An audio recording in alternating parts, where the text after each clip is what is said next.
Muy buenas tardes, una nueva edición de Diálogo Abierto, esta vez con ustedes, para hablar sobre algo que nos entusiasma mucho a todos, pasión y compromiso por la educación, de vuelta al futuro. Así lo hemos nombrado porque estamos conmemorando también 28 años de la creación, el funcionamiento de esta Asociación Ciudadana Foro Educativo, que tiene como compromiso la educación como prioridad, como factor clave justamente para convivir en libertad y con una garantía de derechos sostenibles y sustentables en todo el país.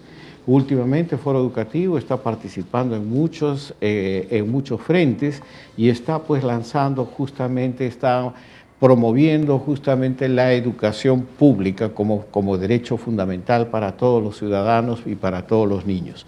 En ese contexto, yo quiero, antes de dar inicio a esta reunión, primero saludarnos, como siempre, que estamos ya en sintonía y transmitiendo a través de las plataformas de Salgalú, Inversión en la Infancia, Facebook y, por supuesto, también el canal en YouTube.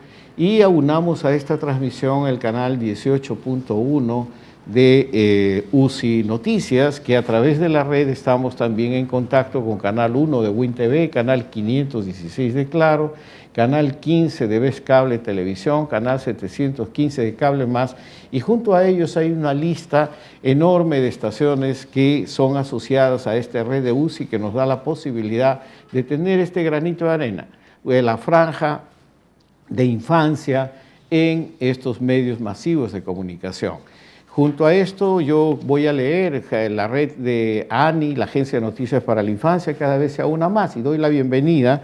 Es un listado más de 15 medios de comunicación que están sintonizando en este momento, pero menciono los 5 primeros, que es Huancavelica, Radio Guaitará, Tumbes, Canal 21 de Cablevisión, Ayacucho, Canal 13, TV SAT, Loreto, Diario de la Región, en Puno, Radio Onda Azul, y en Piura, Radio Cutibalú. Bienvenidos ustedes, y en las siguientes secuencias iré mencionando a los otros ya miembros de esta red justamente de la Agencia de Noticias para la Infancia, con quienes posible en el futuro, a partir de agosto, recibiremos reportes mensuales. En este momento, nosotros estamos para iniciar este trabajo, esta primera secuencia, y particularmente a nosotros nos da una especial empatía y nostalgia, porque realmente cuando hablamos de pasión y compromiso por la educación y hablamos de Foro Educativo, no podemos dejar de pensar en alguien que fue muy importante para nosotros, que fue el reverendo padre,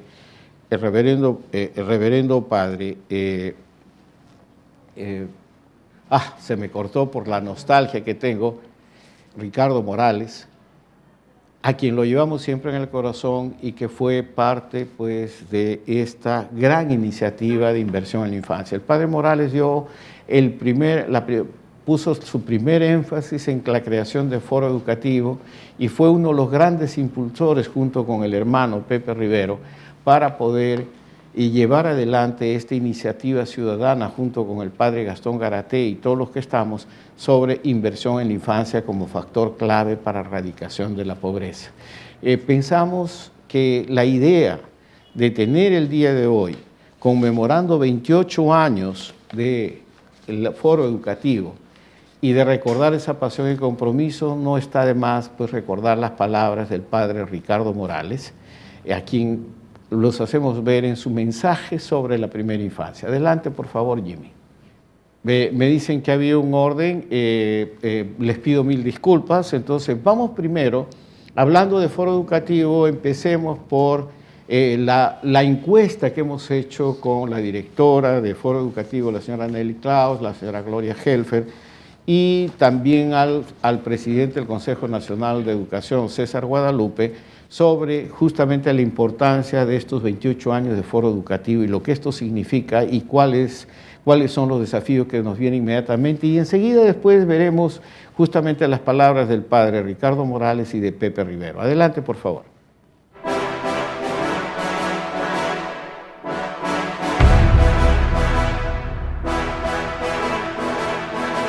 que la educación es un derecho que abre las puertas a otros derechos. Las personas que se educan pueden conservar mejor su salud, pueden conseguir trabajo, pueden tener los niveles, por ejemplo, de delincuencia entre los que tienen y los que no tienen educación es grande, 60%. Entonces, tenemos todas las puertas que abre la educación pública. Entonces, además, sobre todo en primera infancia, la educación puede servir como institución para atender el conjunto de necesidades de los niños. Y hoy día que vivimos en una pandemia tan espantosa, nunca ha habido una cosa semejante. Entonces necesitamos de esa educación, pero la educación como derecho tiene que ser garantizado por el Estado. ¿Quién garantiza esa educación? ¿Cómo garantiza el Estado esa educación? A través de la escuela pública, a través de la educación pública en todo el sistema. Entonces, necesitamos muchísimo la educación pública. Ahora esto se ha hecho evidente y por eso el ministerio está ahora levantando, fortaleciendo, presentando la educación pública como la alternativa inclusive para que migren los estudiantes que estaban en la educación privada, precaria, que no ofrecía las condiciones y por la situación de las familias han migrado. Nosotros queremos una educación pública fuerte, muy fortalecida, que le brinde lo que los estudiantes necesitan. Hablar del compromiso que el país puede tener con asegurar una buena educación a todas las personas significa varias cosas, ¿no? Por un lado, creo que debemos partir de un ejercicio de confianza y de acercamiento entre las personas y reconocer que seguramente todos estamos de acuerdo con la buena intención que trasunta a este tipo de temas, es decir, todos estaríamos de acuerdo en dar una buena educación. La pregunta es cómo se hace eso y ahí es donde a veces tenemos muchas discrepancias y tenemos que tratar esas discrepancias de una manera que nos permita construir más allá de cualquier otra consideración, porque hay un compromiso y una cosa digamos, que nos compromete a todos personalmente en ello. Esto se traduce en muchos ámbitos y lo primero es entender que no es un tema simple, no es un tema que se va a resolver solo con dinero o solo con problemas de gestión o solo con temas que tienen que ver con maestros o solo con temas curriculares. Es un tema complejo que tiene que ver con una realidad que es difícil y que por lo tanto lo primero que deberíamos comprometernos es tener una conversación informada sobre los temas educativos, y no solo sobre nuestras buenas intenciones, y no solo sobre las cosas que nos parecen que podrían hacerse y que a veces creemos que son pues la solución. La vida es más compleja que tener la solución. Normalmente podemos tener ideas que debemos contrastar y el compromiso debería traducirse en eso. En primer lugar, tener un diálogo ciudadano acerca de cómo debemos informar acerca de cuáles son los problemas y cómo podemos empezar a formular soluciones que para que sean soluciones reales necesitan evidentemente recursos, necesitan evidentemente un entorno institucional que permita que esos recursos se utilicen de buena manera y entonces el sistema educativo debe estar al servicio de las personas y no hacia el servicio de las ideas que puede tener algunas personas dentro de la gestión educativa, ¿no? Actualmente tenemos una gran brecha porque hay sectores sociales, hay comunidades cuyos niños y cuyas personas adultas todavía no pueden ejercer su derecho.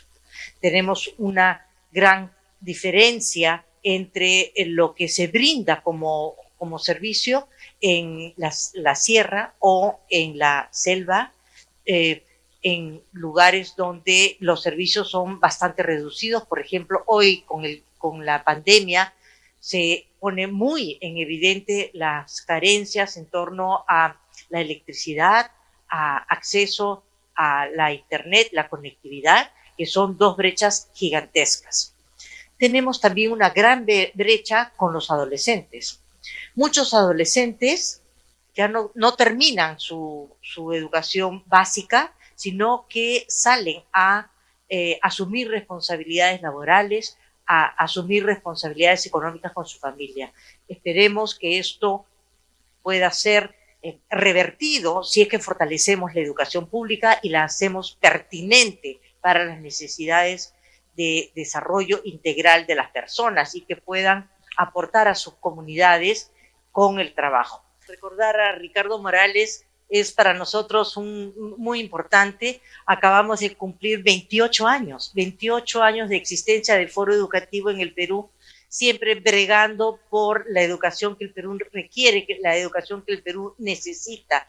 Y creo que ese es el legado de Ricardo Morales. Ricardo organizó junto con otros, por supuesto, con el primer equipo fundador de Foro Educativo, un sello de participación de la sociedad civil. Ese es para nosotros una dimensión muy importante.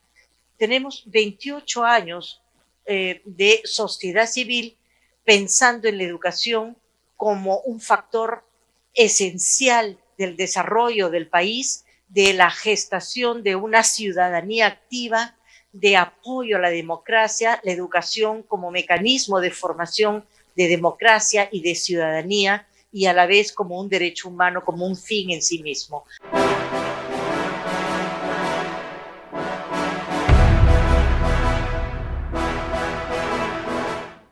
Fue Nelly Cló, que es presidenta actual de Foro Educativo, del cual realmente nos orgullecemos también de ser parte, y de Nelly Cló ser parte de este movimiento ciudadano de inversión en la infancia. Hoy justamente en la formación del capítulo peruano de la Coalición Mundial por la Educación, y más, ella mencionó algo que para nosotros es muy importante en su discurso y su instalación, y dijo, esperamos que la acción colectiva impacte en la reducción de las brechas de desigualdad, valorando la educación como un bien público, como derecho de todos y todas. Hablando de estos derechos, nada mejor que tener dos invitados muy especiales con amplia experiencia y el largo recorrido con esta pasión y compromiso por la educación. Me estoy refiriendo a Marita Palacios, quien es coordinadora de gestión de conocimiento de la Red Peruana de Gestores de la Educación de la Universidad Ruiz de Montoya, y también a nuestro querido amigo Manuel Higuíñez, quien es miembro de Foro Educativo y es ex viceministro de Gestión Institucional del Ministerio de Educación, gran amigo de todos estos movimientos sociales y siempre imbuidos por esta pasión y compromiso. Ya los tenemos en pantalla. Y solamente para conversar con ellos, Marita, ¿cómo estás? Querido Manuel, muy buenas tardes, ¿cómo están?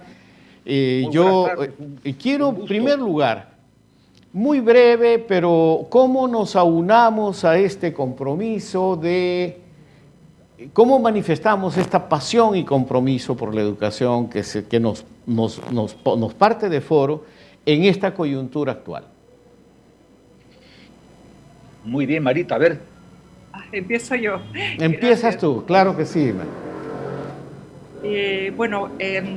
Tanto Manuel como yo somos asociados de Foro Educativo y además estamos trabajando también en otros espacios de la educación desde hace muchísimos años, y desde cada uno de ellos, Salvador, hay tareas que hacer en relación con la educación. O sea, es decir, uno se puede sumar a esta movilización desde distintos lugares. Esa es una primera característica. No es una movilización solo de determinados tipos de actores dentro del sector, sino que es una movilización amplia que involucra a todos aquellos que estamos vinculados con la educación, ya sea porque damos el servicio o porque lo recibimos, pero que estamos convencidos de que el país no va a desarrollar ni va a salir de esta crisis rápidamente si no ponemos el hombro en mejorar la calidad de los servicios y en el acceso universal de todos los peruanos, cualquiera sea su edad, a ese servicio, y mejorando, por supuesto, su calidad. Entonces,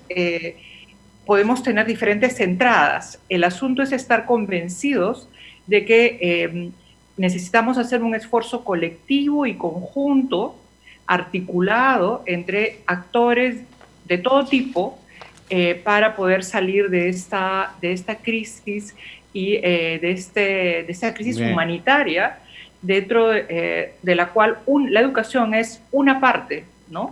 pero es una parte importante, evidentemente, para encontrar las salidas. Marita, paso entonces a Manuel. ¿Qué representa Sí. esta pasión y compromiso en esta coyuntura? Ya el chat está abierto, ya comenzaron a opinar, mucha gente que está participando directamente. ¿Qué nos representa, Manuel? Bien, yo retomaré un poco más adelante esta idea de actores que ha señalado Marita, pero me gustaría también incorporar que pensar el derecho a la educación, como ella lo ha dicho hoy día en la crisis, a mí me recordaba que es indispensable tener una lectura del entorno social, del escenario social, que es lo que ella ha sugerido. Y estamos ahora muy marcados por esa gravedad del deterioro de las condiciones de vida y de educación. Pero yo recordaba, un poco en la invitación que se nos hacía, que justamente Ricardo y Pepe, Ricardo Morales y José Rivero, suscribieron mucho tiempo atrás una idea central en esta orientación, es decir, que la educación, para ser una educación pertinente, tiene que tener una ruptura con el ordenamiento social, y esa es la palabra que ellos usaban en el libro azul, del cual Ricardo fue vicepresidente de esta comisión. Ellos entonces dijeron, la educación está al servicio de un ordenamiento social injusto. Y entonces ese quería también introducir ese elemento que hoy día nos marca. Ambos, en la actualidad, dirían probablemente con otras palabras lo mismo, sea la del escenario social, sea la de el tema fundamental que en esa época se trabajó, que son las desigualdades. De qué manera un impacto económico, social, cultural, educativo, como el que estamos viviendo, va a ampliar desigualdades preexistentes. Que estos dos viejos educadores tan importantes y tan queridos lo recordaban con esta idea del ordenamiento injusto de la sociedad. Bien. Era que se quería colocar también ese punto en relación a lo que nos haya adelantado Marina. Nos lleva pues evidentemente a la nostalgia y nos lleva también a un renovado pasión y compromiso cuando hablamos de nuestro querido Ricardo Morales y evidentemente del hermano Pepe Rivero. Hermano porque es una persona que caminó juntamente con todos nosotros, ¿no, Manuel? Muchos años, muchas luchas, muchas cosas para adelante y siguen las luchas. Yo en este sentido, el tiempo, como ustedes saben, gracias a UCI Noticias, estamos llegando casi a todo el país vía pequeñas redes de cable. Yo lo que quería hacerles es una pregunta que a mí me parece importante, que además es una constante en los chats ya, y era la siguiente, ¿cómo hacemos para hacer de la educación un diálogo ciudadano, una apropiación real? ¿Cómo hacemos para sacarlo más desde la institución, desde los responsables de educación, para que sea apropiado? Y aquí hay una persona que tanto Lucinda Ríos como Braulio Torres nos preguntan qué hacemos para incorporar a los niños y jóvenes, porque creo que hemos interrumpido un diálogo intergeneracional. Mire, con la experiencia que ustedes particularmente tienen, ¿qué te merece esto, Marita? Primero contigo. Gracias, Salvador. Bueno, lo primero es remitirme justamente a las dos personas que mencionó Manuel, tanto Ricardo Morales como Pepe Rivero han sido maestros del diálogo. No solo estuvieron vinculados con la reforma de los 70 y recordamos, o sea, todos aquellos que recordamos la historia de la educación o aquellos que no la conocen que quisiera enfatizar que uno de los lemas de la reforma de la educación de los 70 fue que la educación era responsabilidad de todos. O sea, es decir, fue un llamado a que todos colaboráramos en la mejora de la educación. Y para que eso ocurra, es necesario dialogar, porque evidentemente el sistema educativo no puede enseñar todo lo que sería posible enseñar en la sociedad, tiene que hacer una selección de aprendizajes. Y esa selección de aprendizajes requiere de un diálogo y de una conversación y una negociación, porque cada sector quiere colocar sus propios temas. Pepe Rivero y Ricardo fueron maestros en ese sentido. yo, como Manuel, fui socia fundadora de Foro y miembro de su consejo directivo, sus 2 primeros consejos directivos, en mi caso, de los 2 primeros consejos directivos, y aprendí muchísimo de la manera que Ricardo conducía las discusiones en un consejo que era muy plural y donde no teníamos necesariamente puntos de vista semejantes. Esto supone, Salvador, uno puede aprenderlo efectivamente en diferentes momentos de la trayectoria de su vida, pero sería muy importante aprenderlo desde la primera infancia, desde la escuela, desde la educación básica. Aprender a escuchar, cosa que muchas veces no sabemos hacer. Aprender a tratar de vincular mis ideas con las ideas del otro, o argumentar a favor de mis ideas y criticando o encontrando las debilidades o las diferencias del pensamiento del otro, pero siempre intentando construir claridad respecto a dónde vamos como país o dónde vamos como educación. Eso todavía no lo tenemos en el país. El Congreso no es un ejemplo de diálogo. Los medios de comunicación muchas veces no son ejemplos de diálogo, son ejemplos de burla, de bullying, de cualquier otra cosa, menos de escucha y de respeto por la opinión del otro, aún yo discrepe de ella, ¿no? Entonces, la educación tiene un rol importantísimo en la práctica de la democracia y la práctica del diálogo democrático, ¿no?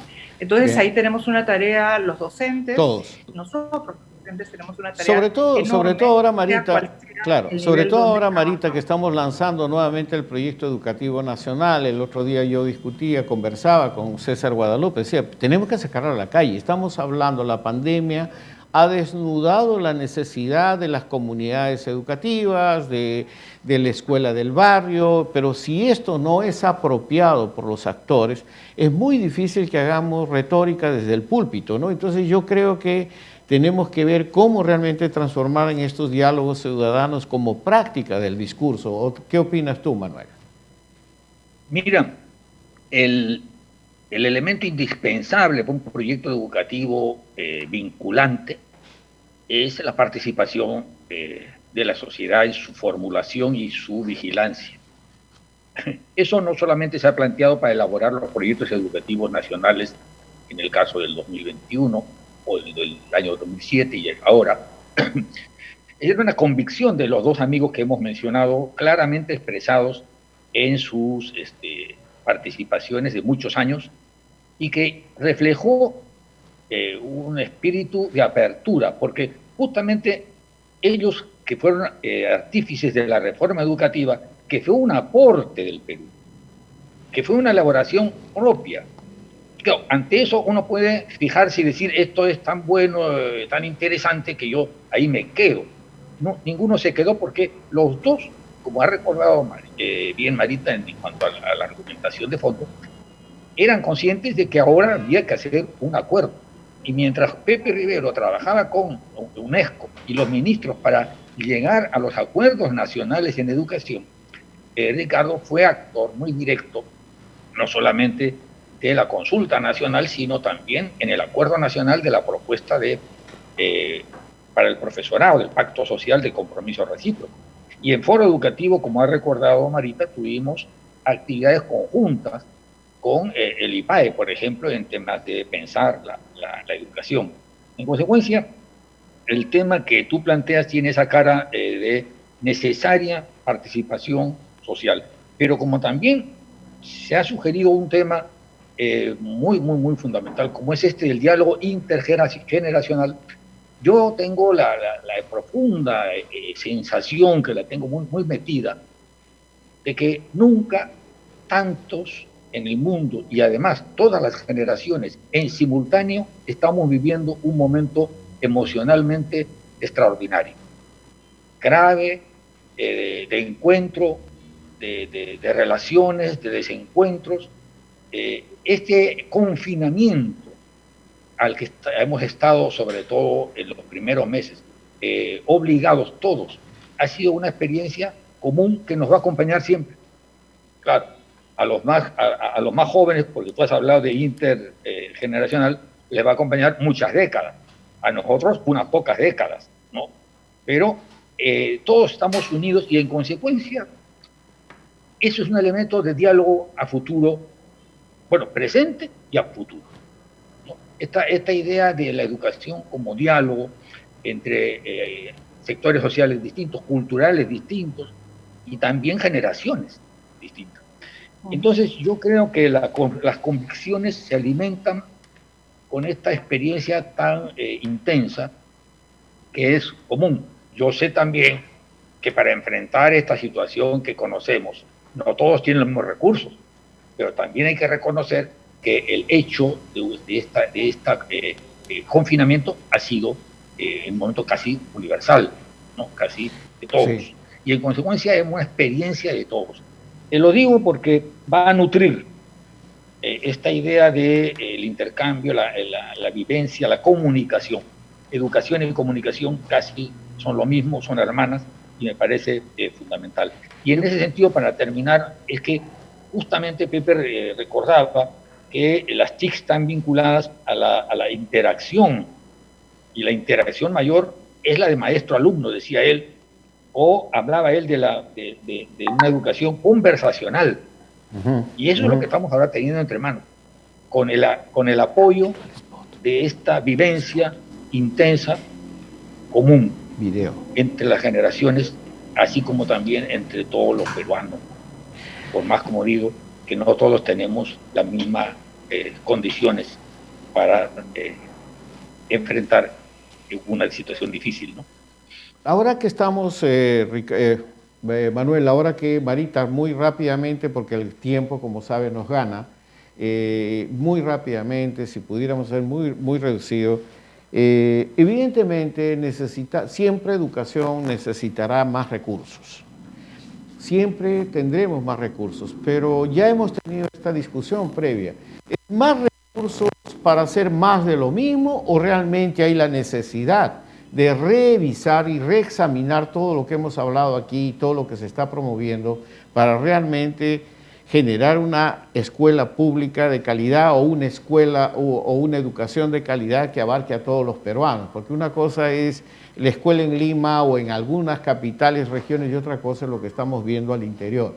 ¿Qué es lo que particularmente ustedes, muy brevemente, dirían, es necesario, paso 1, 2, 3, por lo menos para poder tener una agenda? Marita.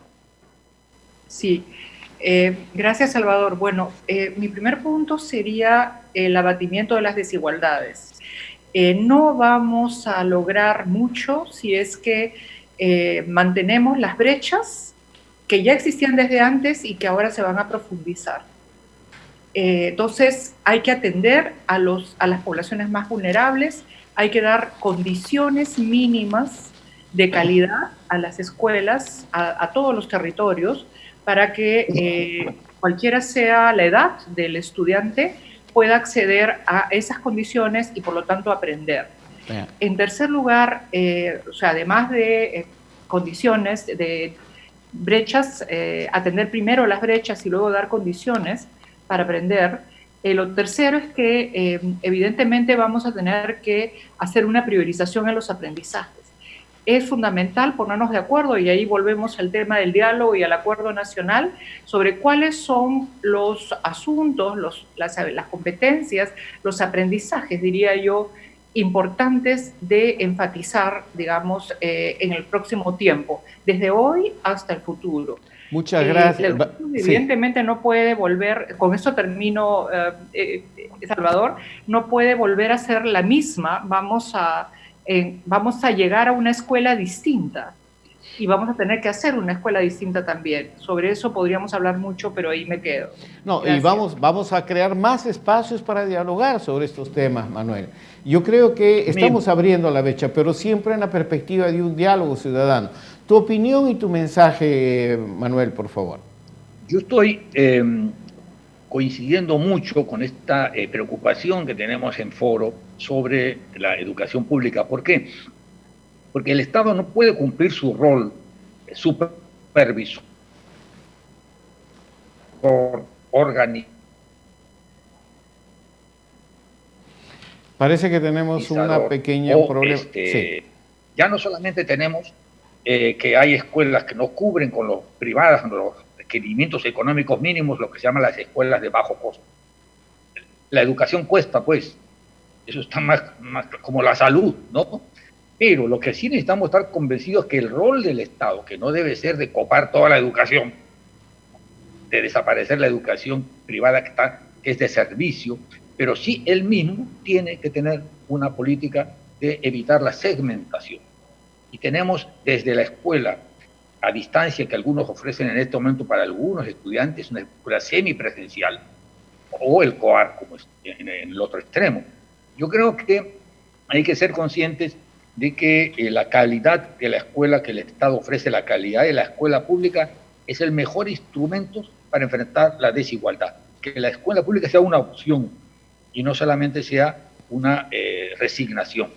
Y eso supone que el Estado haga escuelas equitativas en la línea de lo que Marita ha señalado, con una inversión básica indispensable. En ese sentido, y para también cerrar, como ella ha cerrado con los aspectos más pedagógicos, yo tengo la impresión de que en este momento una cosa que más firmemente deberíamos tomar en la etapa, viendo los aprendizajes que están en curso en este momento, habiendo traído parte de la escuela a la casa, porque la escuela es más que el currículum formal, es el currículum oculto, es la experiencia de interacción, es el juego, la alegría, la pelea, todo eso no se lleva por internet al domicilio.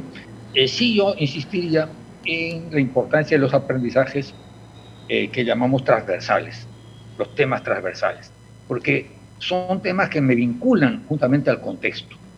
Si estamos hablando del tema de la interculturalidad, estamos viendo en el Perú que hay diversas opiniones que dicen que hay un solo castellano que es el verdadero. O si estamos hablando de los temas de género, vemos cómo en el confinamiento hoy día hay muchas personas en mayor riesgo.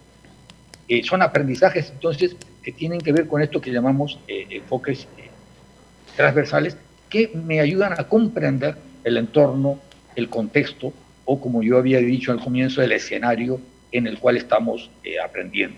Muchísimas gracias, Manuel, Marita, siempre es un aprendizaje estar con ustedes.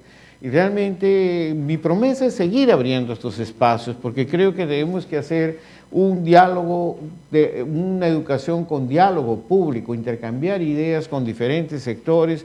Este es como te digo, y me quedo con tu frase, Manuel, me quedo con tu frase esa de que la educación pública es una opción, no una resignación.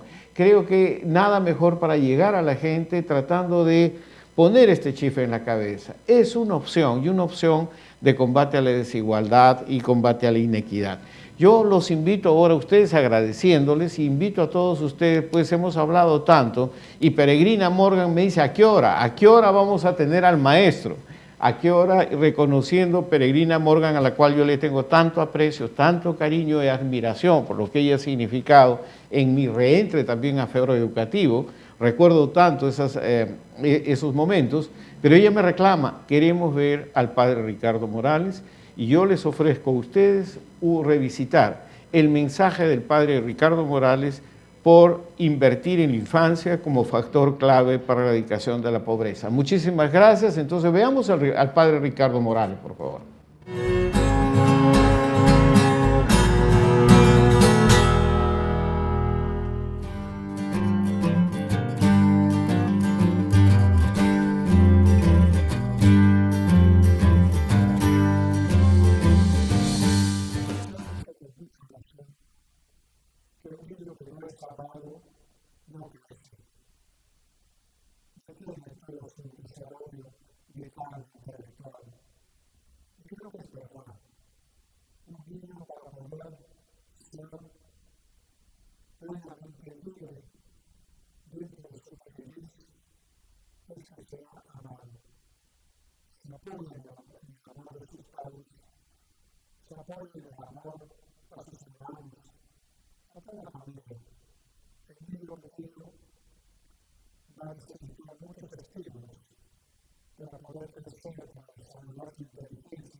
facilita mucho el esfuerzo intelectual para enfrentarlo. El amor se manifiesta en otros términos. Muy rápidamente el niño capta que un amor visceral y que es bien recibido y que va a ser muy acompañado y solucionado.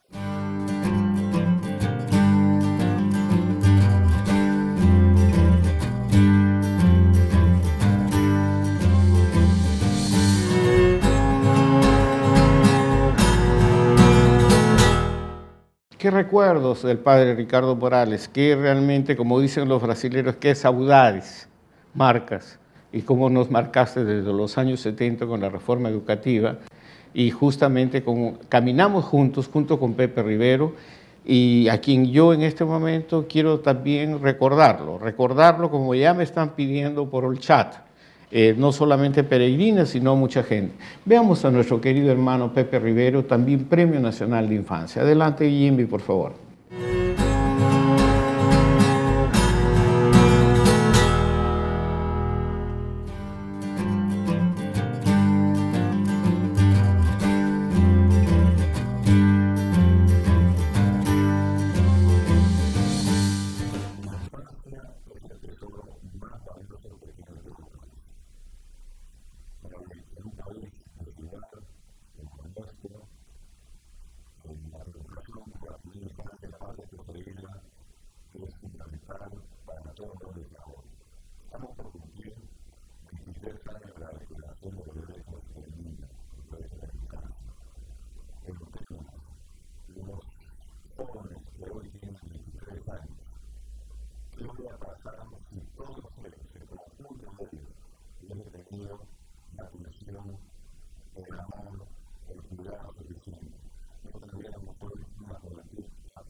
Seguimos en la lucha, Padre Ricardo. Pepe, seguimos en la lucha y con la pasión y el compromiso de siempre. Tenemos que seguir el programa, hay mucha gente que está escribiendo con la infancia siempre en el corazón. Pero en este momento yo quiero pasar a otro tema sin dejar de lado este compromiso que estamos hablando, y es que hemos tenido un cambio de gabinete. Y este cambio de gabinete, pues, como ustedes han asistido el día de ayer, ha habido una juramentación y nos ha traído ciertas sorpresas. Y de estas sorpresas está, bueno, la doctora Pilar Mazzetti, que es ministra de Salud. Anteriormente ya fue ministra de Salud y tuvo un rol importante en todo el tipo de trabajo que hemos venido desarrollando, sobre todo con la atención primaria de salud. Esperamos pues redoblar esfuerzos ahora y ya realmente llevar un poco el desafío a esta atención primaria de salud, a reabrir la prioridad de atención a la infancia. Se ha descuidado un poco la atención en vacunas, CRED, etcétera, y son expectativas que la gente tiene. Por el otro lado, pues damos la bienvenida a nuestra querida amiga Patricia Donaire, que es como nueva ministra de Desarrollo e Inclusión Social. Patricia Donaire fue durante su tiempo en el Congreso miembro del Grupo Parlamentario por la Infancia, Interparlamentario por la Infancia, que tuvo un factor importante, sobre todo en la presentación del Pacto Social por la Infancia. Nada nos agrada más que nuevamente retomar estas buenas relaciones, aparte de, por supuesto, de continuar Martín Benavides en educación, que es otra persona muy importante y muy ligada y muy comprometida con inversión en la infancia como factor clave para la erradicación de la pobreza. Ya tenemos en línea las dos primeras entrevistadas y está con nosotros Cristina Ramseyer, quien es directora de la Asociación taller de los niños, Tani, que ya la tenemos y también está nuestra querida amiga Gloria González, directora de la Asociación Cusi-Guarma, y que por muchos años ha sido actuante directa de este movimiento ciudadano de inversión en la infancia. Muy buenas tardes a ustedes, yo realmente muy grato de tenerlas en pantalla, y muy concreto, Gloria y lo mismo Cristian, ¿cuál es la expectativa frente a este nuevo gabinete? Porque evidentemente la pandemia ha postergado, se hacen campañas, etcétera, pero un poco como que la infancia no ha estado en la esfera de la atención. ¿Qué expectativa tenemos con este cambio? ¿Quién comienza? ¿Cristian? ¿Cristina? Gracias. Hola, Salvador. No te veo, así que a la distancia saludos. Yo, antes de hablar de las expectativas, quisiera solamente recordar algunos puntos que son importantes. Ya vamos a alcanzar 120 días en que estamos en el tema de la cuarentena y de la pandemia. Eso significa que hemos pasado 4 meses, vale decir, 1/3 del año, en que los niños no han tenido vacuna, no han tenido supervisión en el desarrollo, no han tenido escuela, no han habido PRONOI, y que todos los niños que han nacido durante este periodo no han tenido absolutamente ningún tipo de control y acompañamiento para poder saber cómo han estado después de haber salido de alta del hospital, incluyendo los bebés que pesaban 1,8 kg y que nacieron con menos de 1 kilo. Entonces, frente a esta realidad, el primer desafío es cumplan lo que prometieron. Porque al inicio de la pandemia se ofreció a la comunidad varias cosas, como atención gratuita. No se está ofreciendo atención gratuita para el tratamiento del COVID. Los comités o los grupos de avanzadas van a las casas de las personas, los evalúan, les toman su prueba rápida, si es que hubiese prueba rápida, y les dan una receta. No les dan su tratamiento. Bien, Cristian. Prometen que les van a dar un seguimiento, no les dan el seguimiento. Mira, lo más importante, creo yo, que has puesto de relevancia, Cristian, es que realmente todos los programas de atención a la primera infancia, a la infancia, en realidad, por temas de pandemia han sido interrumpidos y que se necesita ya urgente reactivarlos. Esto va a tener consecuencias porque vamos a tener a fin de año, de acuerdo a las estadísticas oficiales, 1 millón más de pobres, de los cuales 300.000 son niños que pasan de la pobreza al hambre. Gloria, ¿cuál es tu impresión en relación a este contexto y en términos de priorizar acciones que deben ser incorporadas en una agenda de respuesta inmediata por la infancia? Buenas tardes, Salvador. También un gusto conversar contigo nuevamente. Me sumo a lo que expresa Cristian, totalmente de acuerdo con ella. La primera infancia ha sido postergada una vez más, y lamentablemente los avances que se han conseguido, lo más probable es que se detengan o tengamos retrocesos. Así que, por ejemplo, es muy importante el inicio de las acciones del control CRED que han quedado detenidas en varias zonas del país. Nosotros trabajamos en zona andina y en zona urbana, y por ejemplo en Huancavelica y en Ventanilla se paralizó totalmente las actividades del CRED, la vacunación. Y entonces es necesario comenzar de inmediato con estas actividades, retomar las actividades del suplemento de hierro también, porque todo lo que se había avanzado con la disminución de la anemia, pues ahora vamos a ver qué sucede, ¿no? No tenemos datos porque tampoco se están haciendo evaluaciones. Entonces, opino de que se debe comenzar por el tema de salud de inmediato, y además también las actividades de control del desarrollo en general. Muchísimas gracias, Gloria. Nadie mejor que ustedes para tratar estos temas, porque ustedes están en la línea de frente, en el primer lugar de la batalla, o sea, están directamente en la atención a la infancia, y lo que ustedes acaban de manifestar es muy serio, es muy grave y evidentemente son parte de los puntos que está analizando el Grupo Impulsor de Inversión en Infancia, donde justamente vamos a poner justamente este manifiesto público de infancia en situación de emergencia. Respuesta rápida y eficaz. Rápidamente, ¿qué es lo que debe mejorar la gestión? Tenemos 1 minuto y medio, me dice la producción, antes de que entre el otro bloque. Si ustedes, por favor, Cristian, ¿qué debemos mejorar? Concretamente, estamos ante 2 ministerios que han estado paralizados prácticamente. Por ejemplo, los ministerios deben coordinar con quién está trabajando en el terreno. Perfecto. Si hay instituciones que están trabajando y que están trabajando plataformas, mejorando las actividades para el tema, por ejemplo, el seguimiento de los niños de inicial, se tiene que trabajar juntos, porque sin duda esas instituciones privadas, por ejemplo, podrían ayudar a abarcar una mayor cantidad de niños.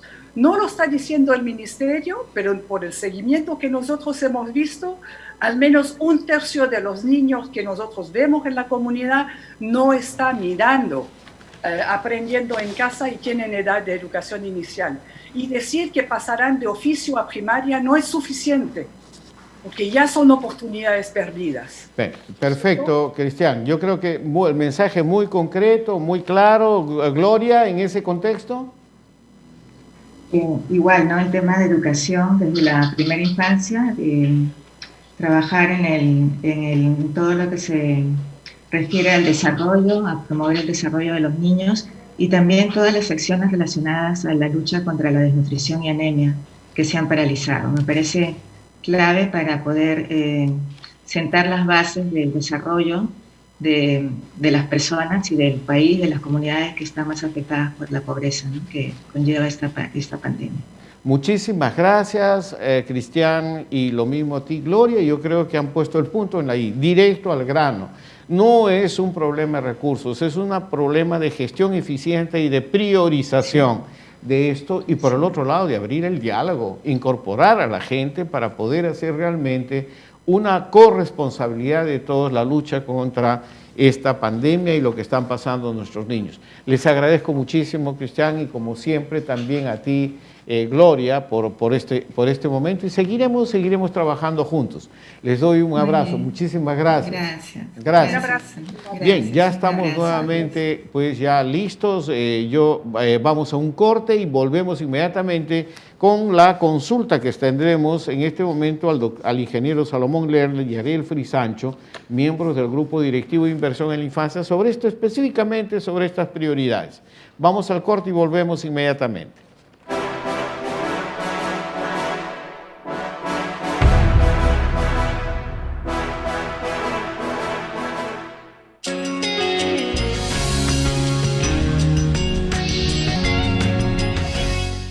Estamos comprometidos con la infancia, con los niños, con las niñas, con los jóvenes y su pleno desarrollo. Salgalú, comunicación que nos acerca, y UCI, un canal inteligente, hemos formado una alianza para dar a conocer, analizar y darle relevancia a los temas más importantes y necesarios sobre nuestros niños, niñas y jóvenes. Síguenos diariamente en Canal 18.1 de Señal Abierta, Canal 1 de WinTV, Canal 516 de Claro, Canal 15 de Vez Cable, Canal 715 de Cable Más. Todos sumando esfuerzos por un mejor Perú.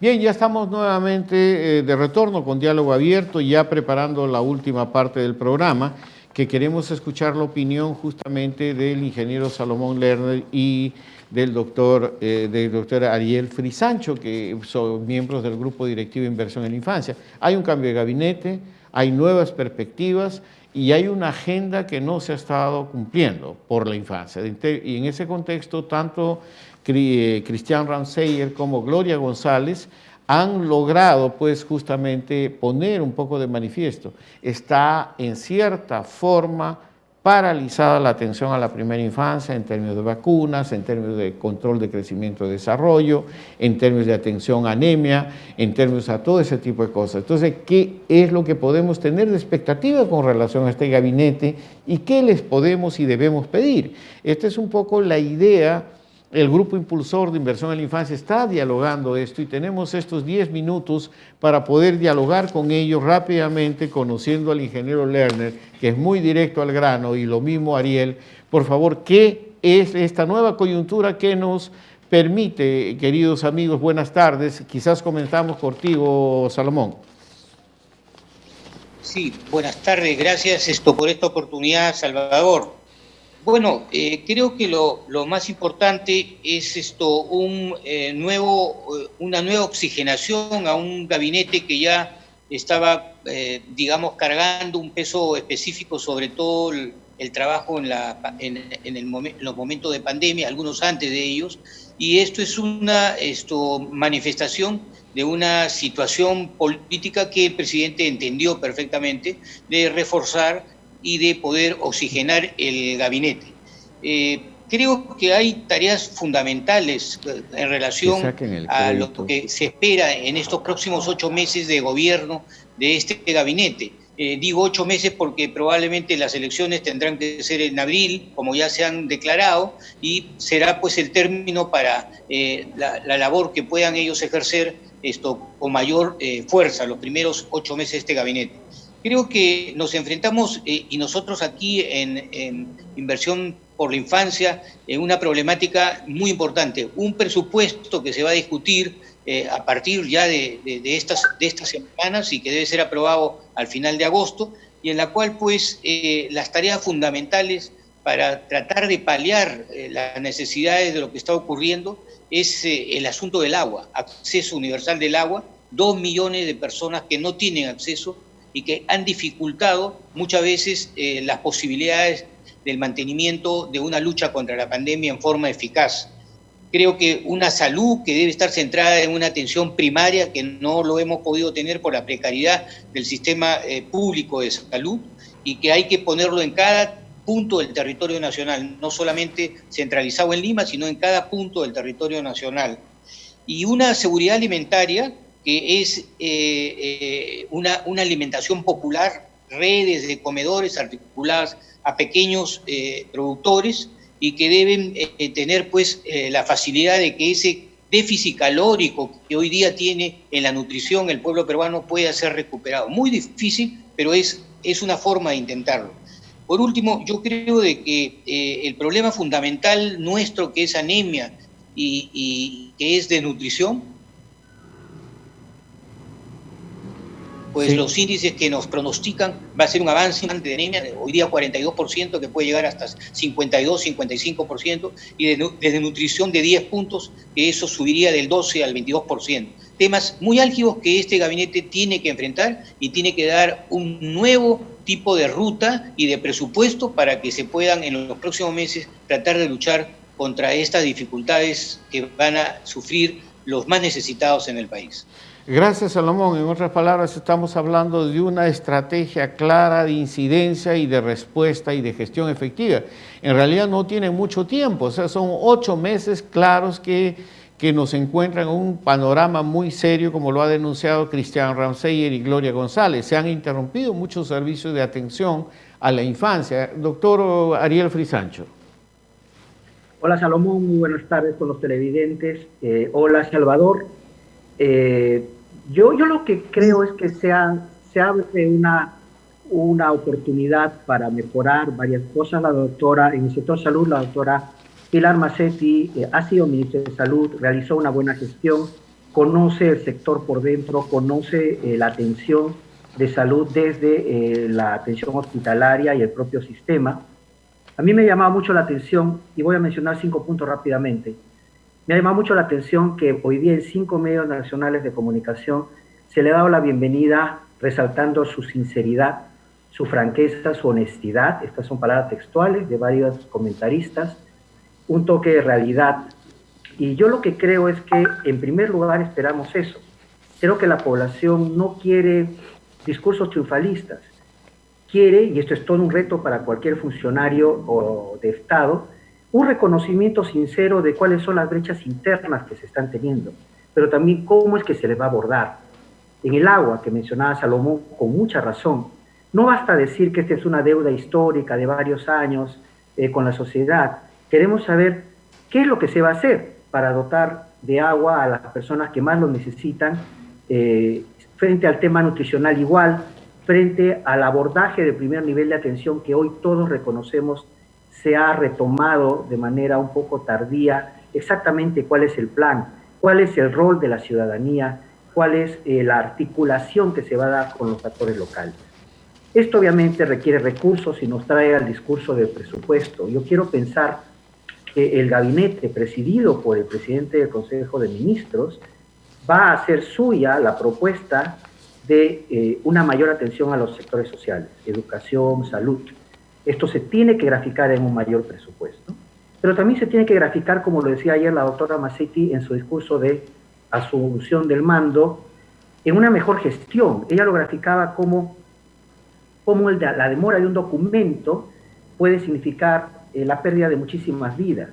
Y cuando vemos que del presupuesto asignado a COVID-19, el sector de educación al 6 de julio había ejecutado el 1.3% de lo asignado, el sector salud, con todas las compras que se han hecho, había ejecutado el 30.3 o 31.3%, vemos que hay todavía mucho que hacer en el tema de gestión. Si tú tienes un sistema ineficiente y le asignas más recursos, no lo vuelves más eficiente, lo vuelves menos costo efectivo. Vas a hacer posiblemente un poco más, pero a muchísimo costo. Y esos son recursos que se requieren con necesidad, pero también se requieren en utilidad. Un cuarto punto es el diálogo y la articulación. Yo creo que por más que se han hecho esfuerzos en la gestión anterior, la articulación de esfuerzos entre los ministerios y los sectores y los gobiernos regionales y locales ha sido bastante limitada. Ha habido duplicidad, ha habido algunas descoordinaciones, ha habido mensajes que se encontraban. Yo creo que le corresponde al gabinete todo asumir una sola visión y un plan integral de lo que se va a hacer, y en el cual se privilegie, nuevamente lo digo, los sectores sociales. Y el quinto punto que quiero mencionar es que esperamos también que se trabaje la agenda no COVID, ¿no? Porque el COVID tiene un momento y va a seguir acompañándonos, pero como ya mencionaron algunas colegas anteriormente, hay demasiadas cosas que han quedado rezagadas, hay muchas personas que se han quedado sin atención y necesitamos saber qué opciones van a tener, porque no va a ser el mismo escenario, este escenario de reapertura progresiva de establecimientos, primer nivel y consulta, que el que teníamos antes de la pandemia.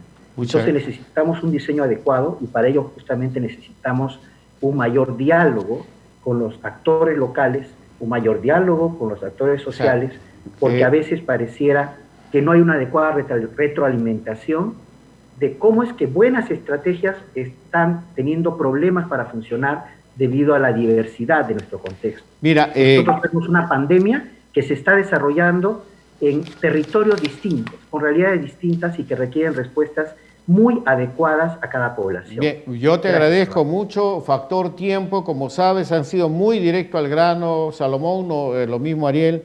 La próxima semana será una semana de permanente reunión del Grupo Impulsor de Inversión en la Infancia, que debemos justamente presentar un manifiesto al país, una alerta ciudadana sobre estos puntos. Pero evidentemente la constante, tanto por el expresado por ti como por Salomón, gestión eficiente, descentralización efectiva y una agenda no coronavirus, porque están dejando de lado la atención justamente a la infancia y a la niñez, a la primera infancia, por la falta de servicios, la continuidad de actores y soportes que son necesarios.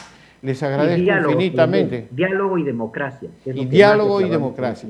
Salomón, como siempre, directo al punto, muchísimas gracias. Lo mismo a ti, Ariel. Creo que ha sido bastante importante tenerlos y tener la palabra de ustedes. Y mañana sale el nuevo noticiero ANI, donde recogeremos, ANI Televisión, donde recogeremos todas estas noticias. Muchísimas gracias. Buenas tardes entonces. Yo, por mi lado, ya por tiempos de cobertura, ya agradeciendo a UCI Noticias, pues nos despedimos en este momento de la transmisión. Muy amables.